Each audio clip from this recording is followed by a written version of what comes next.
The top 10 mistakes or opportunities. Number 1, hiring insecure, smart CEO. Okay, with that said, I'm not belittling here, and there's some application, even if we're, let's say, a board of directors. Obviously, this would be the advice we would give them if they were bringing someone new. But all of us that are leading our organizations have to take that mirror and understand that we are looking at the solution. We're looking at the problem all through the same lens.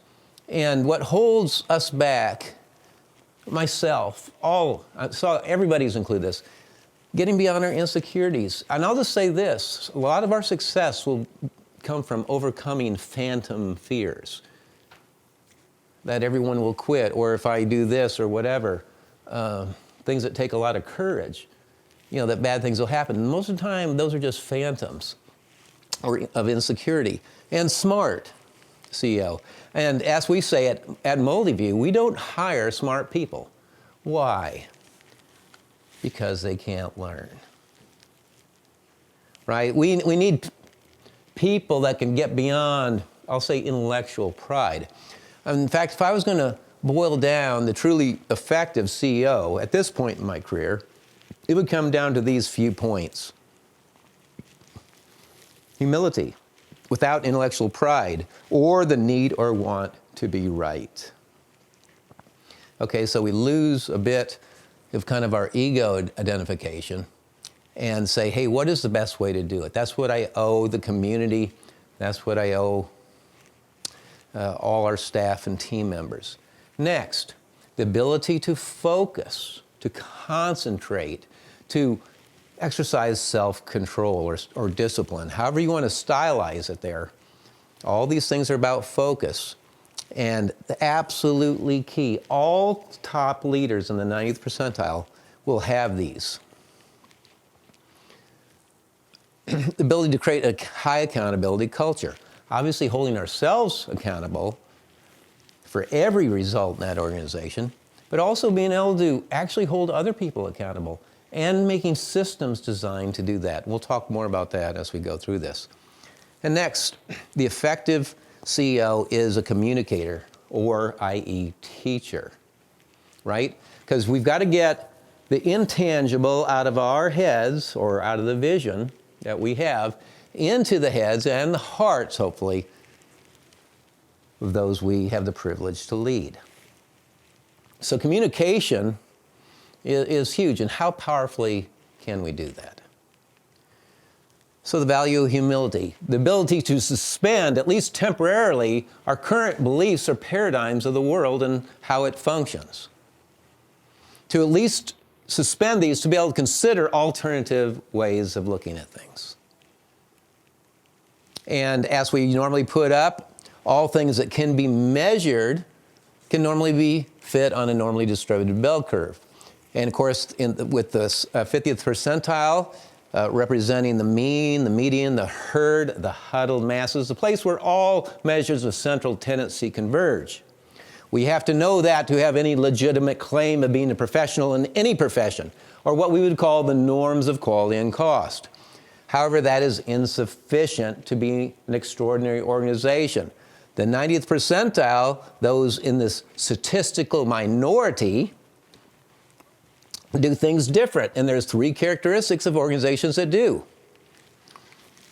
They use unique and powerful methods of people development. It's just not orientation or orientation or onboarding or whatever you call it. They're doing it different.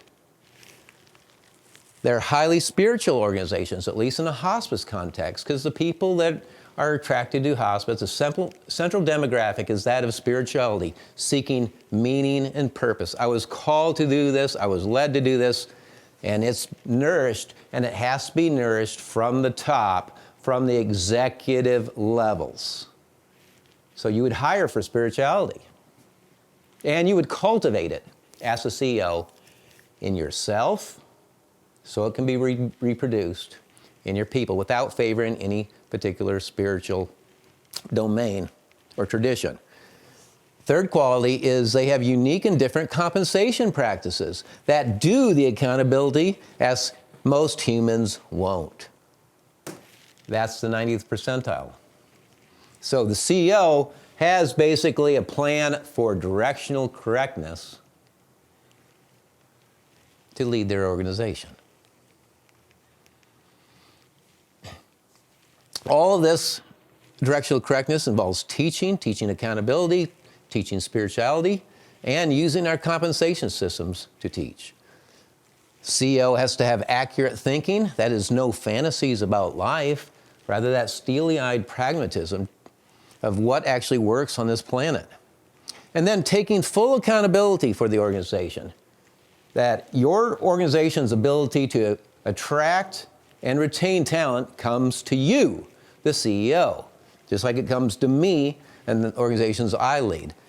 I have to own every economic result that we get, right? When someone drops a screwdriver down the well like we were talking about it, well, yeah, you pay for it. I mean, we do it as a group, but we have to own that. That we own every bit of quality, every visit, every phone interaction, every book, or any type of physical materials that people touch, recognizing that we're being judged in this.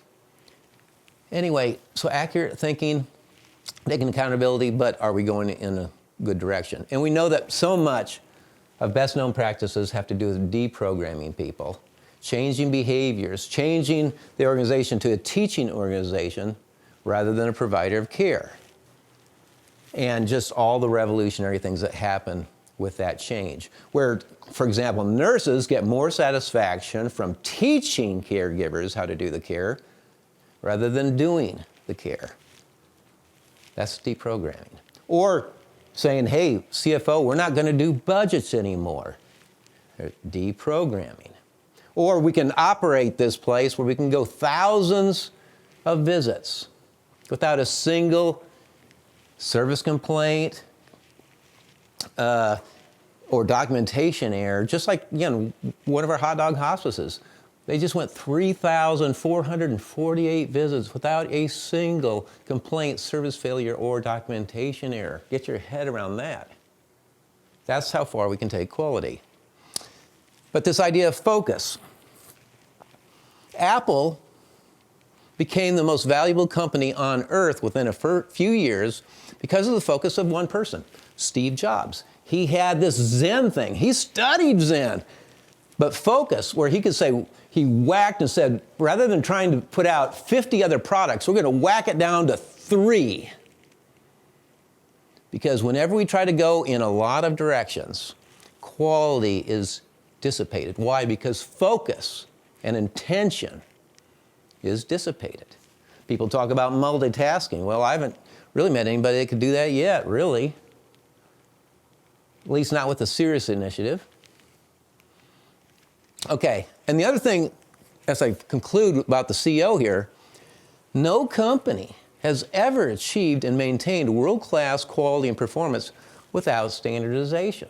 Okay, we'll talk a little bit more about that. So with a human organization, of course, the CEO is the logical place, and it's the biggest destroyer. Andrew, why'd you make that number 1? The CEO.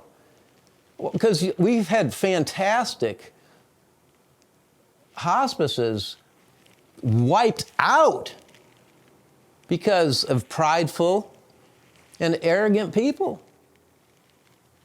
That we left them with $30-some million and they don't have any of it left. They spent it out. It takes no special talent to spend money or to mismanage an organization to the point you have to merge with somebody or whatever.